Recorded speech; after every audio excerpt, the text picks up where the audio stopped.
Shalom, salam sejahtera di dalam kasih Tuhan kita Yesus Kristus. Raja-raja zaman dahulu Bapak Ibu adalah raja-raja yang juga takut mati. Tapi mereka lebih takut matinya diracun, bukan ditusuk. Jadi Bapak Ibu di dalam kehidupan raja-raja pada awal, yaitu first century, di dalam abad yang pertama sebelum Masehi, ada seorang raja yang namanya adalah Mitradates, yang juga paling khawatir, paling takut kalau hidupnya diracun. Sehingga setiap kali kalau mau makan, mau minum anggur, dia punya budak yang harus icip dahulu. Kalau budaknya icip, gak mati, ditunggu gak mati, gak sakit, gak jatuh, baru dia berani minum. Kalau jatuh dia gak berani minum. Makan pun demikian, suruh icip dulu. Kalau sudah diicipi gak ada masalah, baru dia makan. Selalu begitu. Tapi lebih dari itu, yang dia kerjakan adalah dia selalu mencari obat anti racun. Dia kumpulkan orang-orang pinter, suruh meramu anti racun. Kalau kegigit kobra gimana, kalau kena ini gimana, kena itu gimana. Dibuat anti racun dan dia minum itu. Kadang-kadang itu dikatakan bahwa baunya dan juga rasanya sangat tidak enak, tetap berani minum dia. Supaya apa? Supaya di dalam tubuhnya itu ada anti racunnya itu, imunnya itu. Dia berharap bahwa dengan itu kerajaannya semakin kokoh, umurnya panjang, dan dia jadi raja seumur hidup. Tapi siapa sangka di dalam hidupnya itu dia bukan matinya kena racun. Dia ini dikudeta oleh anaknya sendiri. Jadi anaknya itu kemudian tangkap dia, masukkan dia di dalam kurungan dan dikurung seumur hidup. Dan di dalam kurungan itulah dia itu merasa lonely, gagal. Dia merasa kepingin mati aja deh rasanya. Dia minta dibuatin racun-racun. Lalu dia minum racun. Gak ada satu racun bisa bikin mati dia. Karena tubuhnya udah kebal. Langkah terakhir dia minta pengawal pribadinya paksa tusuk dia dengan pedang. Baru dia mati. Saudara bisa lihat, orang mau jaga dirinya luar biasa supaya tetap hebat, tetap jaya, makmur. Tapi selalu aja ada masalah. Bukankah hidup kita juga kadang-kadang begitu?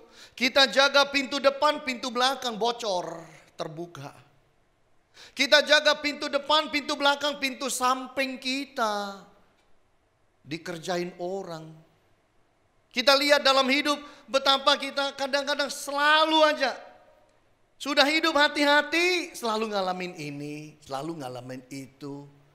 Kadang ngalamin kegagalan, kadang mengalami penderitaan ini dan itu. Kadang rasanya diblokir kiri kanan, sulit hidup. Lalu gimana cara jalan keluarnya? Hanya ada satu cara, yaitu adalah bawa masuk hidup saudara di dalam perlindungan Tuhan. Tinggallah di dalam perlindungan Allah. Kalau mikrofon ini menggambarkan kita, tangan ini menggambarkan perlindungan Allah dan pemeliharaan Tuhan. Kita harus ada di dalam pemeliharaannya. Jangan keluar dari pemeliharaan Tuhan.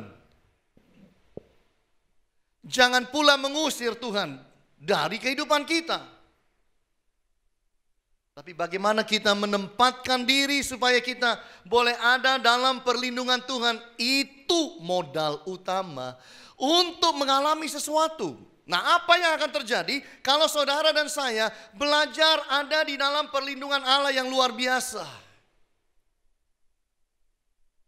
Hari ini saya ingin bicara mengenai God's providential power. Kuasa daripada pemeliharaan Tuhan. Kalau kuasa itu ada atas hidup saudara, maka hidup itu boleh kelihatan jelek tapi akan jadi baik. Yang pertama kita bisa lihat yaitu God can change negativity into positivity. Allah bisa rubah yang negatif jadi positif. Susah kan ngomong amin? Susah. Kalau kita tinggal dalam pemeliharaan Tuhan, Allah sanggup ubahkan yang negatif jadi positif. Sadra, Mesa, Abednego masuk dalam dapur api. Negatif, kalau Tuhan mau ubahkan itu jadi positif, masuk api pun gak kebakar. Dari rambut sampai sepatu tidak terbakar. Baju tidak terbakar. Dan mereka keluar hidup-hidup, mencengangkan sekali. God can change negativity into positivity. Bisa rubah yang negatif jadi positif. Nah, hari ini saya ingin bawa kita belajar dari seorang bernama Yusuf. Yusuf itu mengalami banyak yang negatif, tapi Tuhan ubahkan menjadi positif. Mari lihat dengan saya Keluaran 37 ayat 4. Setelah dilihat oleh saudara-saudaranya bahwa ayahnya lebih mengasihi Yusuf dari semua saudaranya, maka bencilah mereka itu kepadanya dan tidak mau menyapanya dengan ramah. Udah mulai negatif kan keluarganya? Lanjut ayat 10. Setelah hal ini diceritakannya kepada ayah dan saudara-saudaranya, maka ia ditegur oleh ayahnya. Mimpi apa mimpimu itu? Masakan aku dan ibumu serta saudara-saudaramu sujud menyembah kepadamu sampai ke tanah. Karena mimpinya mengenai berkas gandum, dia punya di tengah dikelilingi oleh berkas gandum saudara-saudaranya dan ayahnya dan semua berkas gandum sujud menyembah kepada berkasnya. Papanya pun sampai tegur dia. Negatif kan? Ayat 19. Kata mereka seorang kepada yang lain, lihat tukang mimpi kita datang. Ayat 20. Sekarang marilah kita bunuh dia, kita lemparkan ke dalam salah satu sumur ini, lalu kita katakan seekor binatang buas telah menerkamnya dan kita akan lihat nanti bagaimana jadinya mimpinya itu. 11 saudara tirinya ini betul-betul saudara benci dengan dia. Negatif kan? Ayat 24, dan mereka membawa dia dan melemparkan dia ke dalam sumur. Sumur itu kosong, tidak berair. Ayat 28. Ketika ada saudagar-saudagar Midian lewat, Yusuf diangkat ke atas dari dalam sumur itu, kemudian dijual kepada orang Ismail itu dengan harga 20 sikal perak. Lalu Yusuf dibawa mereka ke Mesir. Lebih negatif lagi. Udah masuk sumur, diangkat keluar bukan dilepas, dijual. Ayat yang ke-20 28 dikatakan, pasal 39 ayat 20. Lalu Yusuf ditangkap oleh tuannya, dimasukkan dalam penjara, tempat tahanan-tahanan raja, dikurung. Demikianlah Yusuf dipenjarakan di sana. Dijual bukan dipelihara, kemudian disuruh bekerja. Lalu mengalami hidup yang tidak enak, masuk penjara karena tante Potifar nyinyir. Makanya jadi orang gak boleh nyinyir. Itu jadi masalah kadang-kadang. Saya tidak tahu aja endingnya gimana itu. Ketika Yusuf diangkat Tuhan jadi orang hebat di Mesir. Manusia nomor satu yang paling takut sama Yusuf itu tante Potifar. Karena dia yang masukkan Yusuf dalam penjara. 41 ayat yang ke-41 selanjutnya berkata, Firaun berkata kepada Yusuf, dengan ini aku melantik engkau menjadi kuasa atas seluruh tanah Mesir. 42 sesudah itu Firaun menanggalkan cincin meterainya dari jarinya, mengenakannya pada jari Yusuf, dipakaikannya kepada Yusuf pakaian daripada kain halus dan digantungnya kalung emas pada lehernya. Lalu Firaun menyuruh menaikkan Yusuf dalam keretanya yang kedua. Dan berserulah orang di hadapan Yusuf, hormat. Demikianlah Yusuf dilantik oleh Firaun menjadi kuasa atas seluruh tanah Mesir. Dan kita bisa lihat Yusuf yang mengalami hal yang sangat negatif diubah Tuhan mengalami yang positif. Udah dibenci di rumah, masukkan penjara, negatif lagi. Dijual, negatif lagi.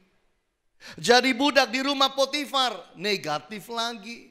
Dikhianati tante Potifar, tambah negatif. Dimasukkan penjara oleh Potifar, lebih negatif lagi. Tapi Tuhan sanggup ubah yang negatif itu menjadi positif. Dan mengangkat dia menjadi orang nomor 2 paling berkuasa di Mesir setelah Firaun. Saudara sedang mengalami yang negatif? Orang benci saudara? Orang sedang serang saudara? Orang sedang berusaha hancurkan bisnis saudara? Masa depan saudara?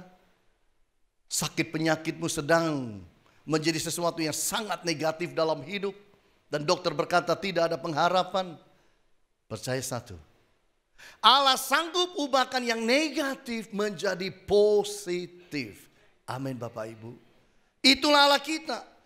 God can use negativity to increase our spirituality. Tuhan sanggup pakai yang negatif itu untuk angkat rohani kita. Jadi kadang-kadang Tuhan izinkan yang negatif terjadi supaya kita semakin beriman, semakin rohani, semakin meningkat di hadapannya. Jangan lihat negatif sebagai negatif. Kadang-kadang memang Tuhan izinkan negatif terjadi supaya saudara lebih dekat dengan Dia. God used negativity to build our character. Tuhan pakai yang negatif itu untuk bangun karakter saudara dan saya.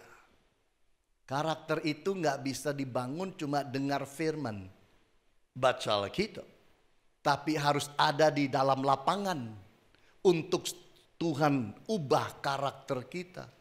Yusuf itu kalau masih di rumah mamanya nggak jadi apa-apa. Tuhan bilang bahaya dia, dimanja habis-habisan, harus dikeluarkan dari sana, lalu diolah karakternya di dalam kehidupan dalam dunia ini, baru jadi. God use negativity to sharpen our skill and talents. Tuhan pakai yang negatif itu untuk mempertajam keterampilan kita dan juga karunia talenta kita. Karunia dan talenta saudara itu tidak akan berarti apa-apa kalau tidak pernah dilatih. Tuhan latih itu. Kadang-kadang kelihatannya negatif. Kenapa kok saya kerja dengan Potifar? Kenapa kok saya ini harus ada masuk dalam penjara sampai dia diangkat jadi apa? Kepala narapidana. Dan pimpinan di dalam penjara tidak usah kerja apa-apa karena semua dikerjakan oleh Yusuf. Hebat ya. Dibangun, dibentuk luar biasa. Yang negatif Tuhan sanggup ubah jadi positif. Beberapa dari saudara mungkin pernah lihat sebuah video seperti yang saya lihat.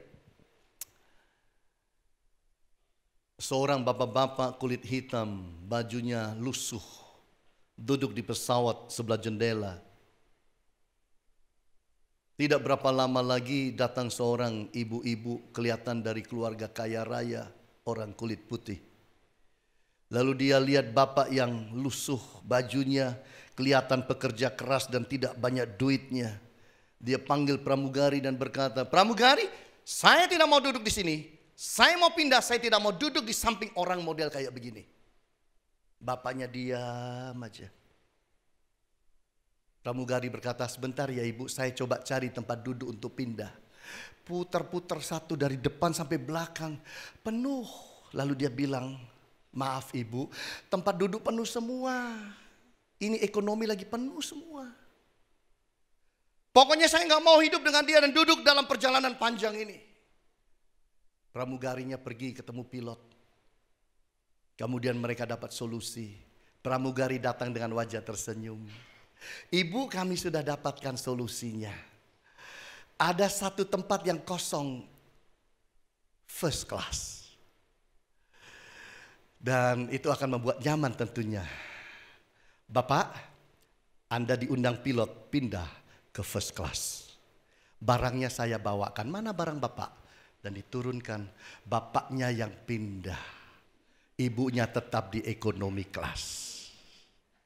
Allah sanggup ubah yang negatif jadi positif. Bapak yang tadi duduk rasa gua dihina, gua tidak disukai, rasa direndahkan, rasa ditolak. Yang negatif Allah ubah jadi positif.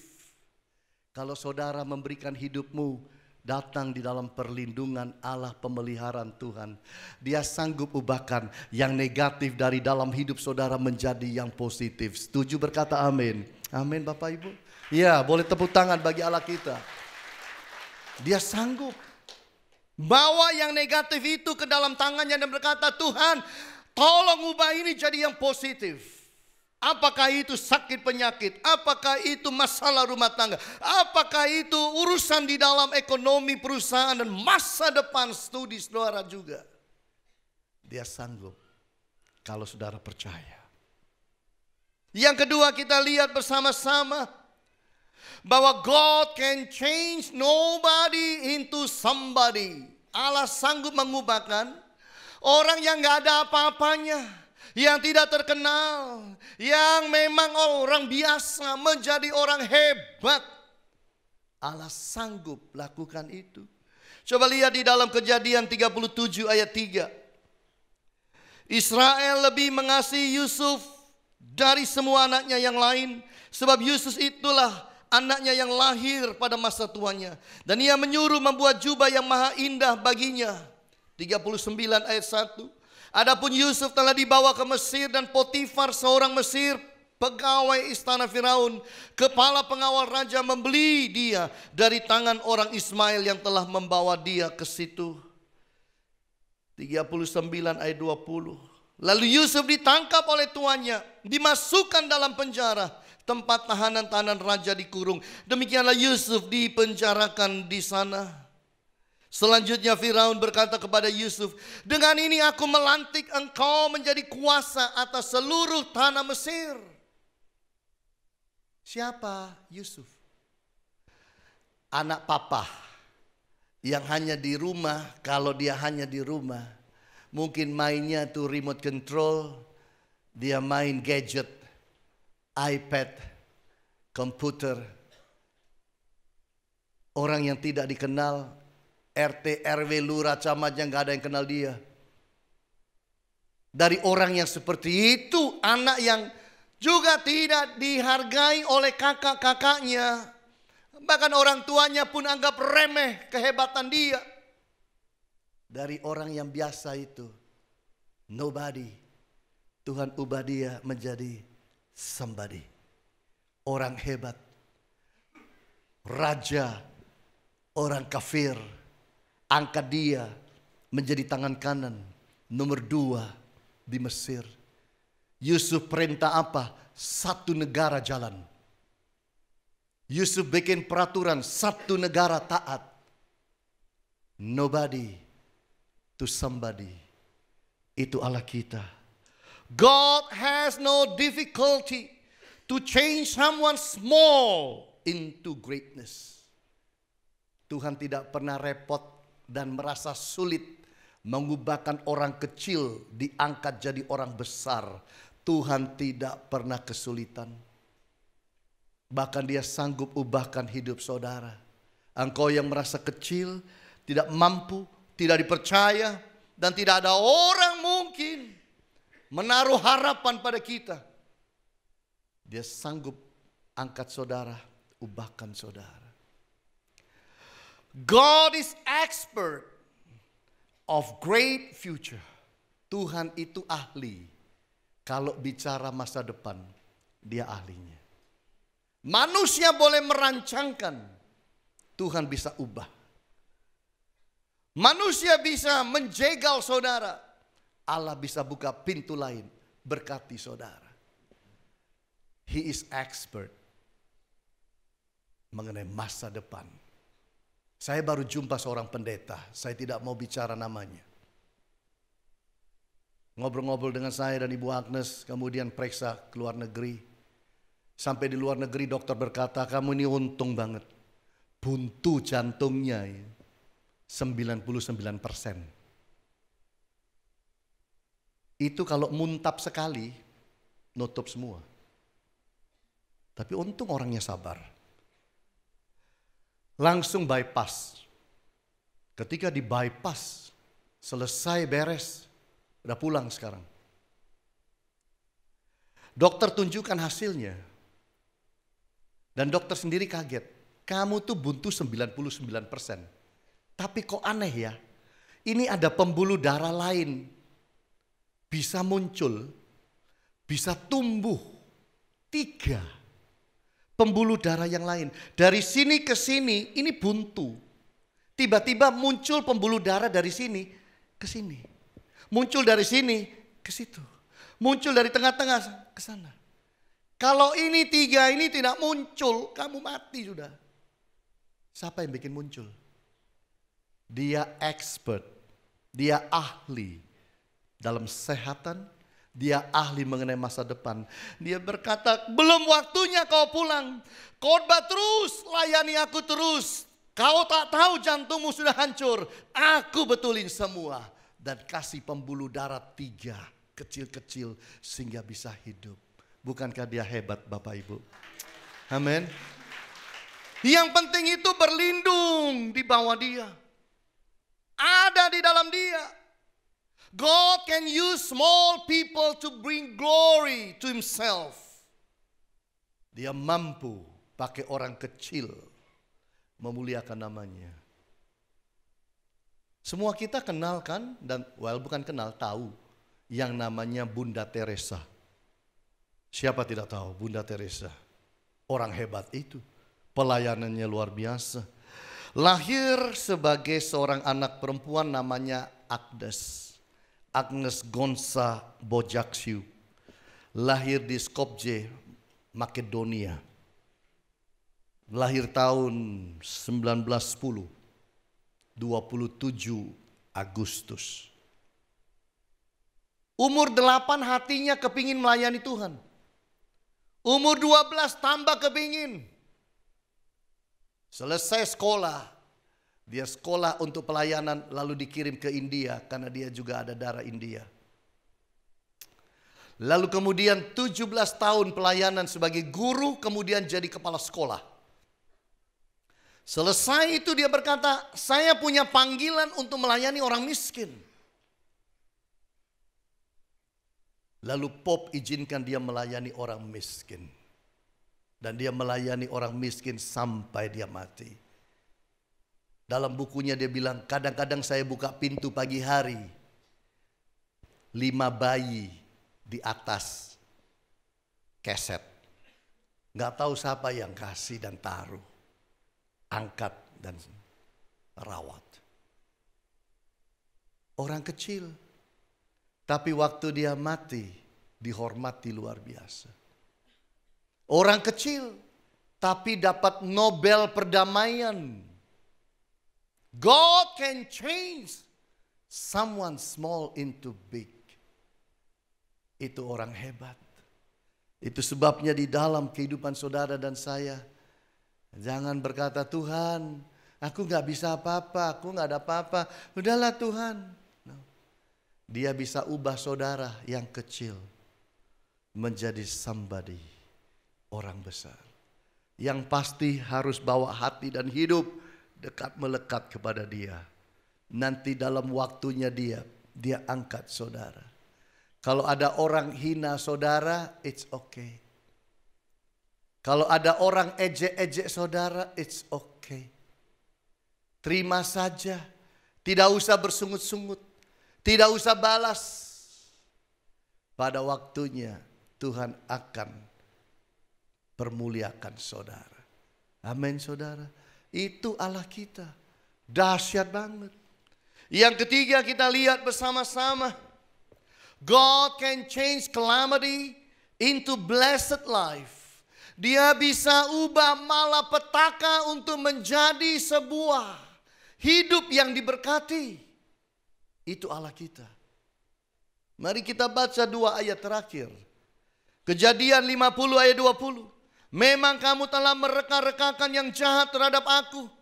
Tetapi Allah telah mereka-rekakannya untuk kebaikan. Dengan maksud melakukan seperti yang terjadi sekarang ini. Yakni memelihara hidup suatu bangsa yang besar. Jadi janganlah takut. Aku akan menanggung makanmu dan makan anak-anakmu juga. Demikianlah ia menghibur mereka dan menenangkan hati mereka dengan perkataannya. Inilah Yusuf. Ini yang Yusuf katakan kepada saudara-saudaranya yang benci dia. Setelah ayahnya meninggal. Mereka ketakutan luar biasa. Yusuf pasti balas dendam nih. Waktu ada papa, dia baik-baik sama kita. Karena ada papa. Sekarang papa udah dikubur. Pasti balas dendam. Takut. Kakak-kakaknya takut menghadapi adiknya yang jadi penguasa. Nomor 2 paling top di Mesir waktu itu. Dan Yusuf menenangkan mereka. Jangan khawatir. Kamu dulu memang niatnya jelek kepada saya. Maksudmu itu selalu jelek. Rancanganmu selalu salah mengenai aku. Tapi Tuhan ubah itu jadi yang baik. Untuk pelihara hidup suatu bangsa. Untuk pelihara kamu juga dan anak-anakmu. Jangan khawatir. Aku tetap kasih makan kamu dan anak-anakmu. Hebat gak Bapak Ibu? Padahal inilah saudara-saudaranya yang benci dia sejak di rumah ayahnya. Yang jual dia. Yang kemudian bohongi ayahnya. Dengan berkata Yusuf sudah dimakan oleh binatang buas. Bajunya dicabik-cabik, celup dalam darah, tunjukin papanya. Ayahnya menangis luar biasa. Mereka ketawa dalam hati, rasain lu. Lu cinta sama Yusuf gak cinta kami, rasain. Dan kebohongan ini dibiarkan sampai papanya tua rentah. Baru terbongkar ketika papanya lihat Yusuf masih hidup. Tapi kalau saudara lihat, Allah kita dahsyat. Bencana kelaparan, tandus, gersang yang ada waktu itu di Mesir dan di daerah-daerah sekitarnya itu bisa basmi banyak bangsa, bisa mati. Tuhan ambil Yusuf ini untuk menjadi berkat, untuk menolong, untuk dipakai mengubahkan yang namanya malapetaka kelaparan menjadi masa-masa kelimpahan. Allah itu luar biasa. Saudara sedang merasa gagal, saudara merasa ada masalah besar, saudara merasa engkau gak tahu mesti lari kemana. Allah sanggup mengubahkan malapetaka-malapetaka di dalam kehidupan kita. Sungguh Bapak Ibu. God knows how to protect His loved one. Allah tahu menjaga, melindungi orang-orang yang dicintai. Itu Allah kita. God knows the best way to bless His own. Dia tahu gimana caranya memberkati yang menjadi miliknya. Dia tahu. Saudara gak usah ngajari Tuhan. Gini loh Tuhan caranya berkati aku. Gini loh Tuhan. Dia lebih tahu bagaimana caranya memberkati dan menolong hidup saudara. God knows how to change people's heart. Dia tahu bagaimana mengubah hati manusia. Yusuf yang sudah terperosok dalam penjara. Dari narapidana jadi perdana menteri. Itu langsung dalam sehari. Begitu ketemu Firaun, mengartikan arti mimpi Firaun, Firaun sampai geleng kepala. Gak ada di negeri ini orang yang hebat seperti kamu. Kamu menjadi wakilku. Orang nomor 2 paling berkuasa di Mesir. Dalam sehari. Tidak ikut perjalanan karir, tidak ikut perjalanan politik. Semua just in one day. Semua hanya berlangsung dalam satu hari. Kalau dia mau begitu, kita mau apa? Itu hebatnya Allah kita. Saya sedang bicara firman. Saya tidak bicara buku sejarah. Walaupun ini adalah pengalaman sejarah. Saya bicara firman. Saya tidak bicara buku dongeng. Itu sebabnya Anda harus buka hati. Untuk berani mengaminkan hal-hal yang indah. Sampai hari ini Bapak Ibu 16 tahun jadi pendeta, tidak pernah saya bikin khotbah itu dari kepala saya. Sampai hari ini saya selalu berdoa dan minta. Ayatnya minta dari Tuhan. Temanya saya minta dari Tuhan. Poin-poinnya saya juga minta dari Tuhan. Di luar saya kelihatan, ya beginilah penampilan saya. Kadang-kadang orang bilang gak cocok jadi pendeta. Tapi di dalam saya sangat konvensional. Sungguh. Saya tahu bagaimana caranya bikin khotbah. Tapi saya tidak izinkan daging saya bikin. Saya tidak izinkan otak manusia saya yang kecil ini bikin khotbah. Saya selalu tapping on God's power. Saya selalu minta dari Tuhan kuasanya dan firman-Nya sampai hari ini.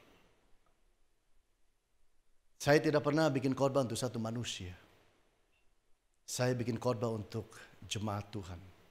Itu sebabnya saya selalu minta dari Dia. Anda datang ke sini bukan hanya serahkan 1,5 jam pada saya. Persiapan ibu-ibu di rumah 1,5 jam lagi, 2 jam. Pulang lagi ke rumah 1 jam. Rata-rata saudara kesini ibadah itu saudara habiskan 4 jam. 3 sampai 4 jam. Lalu dikali jumlah saudara yang datang. Itulah waktu yang saudara berikan pada saya. Saya tidak akan pernah bermain-main dengan waktu saudara. Itu sebabnya saya kalau khotbah saya selalu minta dari Dia. Dan saya berharap itu menjadi berkat di dalam kehidupan semua kita. God's providential power. Kuasa pemeliharaan Tuhan. Itu akan sangat luar biasa kalau kita ada di dalamnya. Karena Dia sanggup Bapak Ibu mengubah yang negatif menjadi yang positif. Allah kita sangat mampu lakukan hal itu.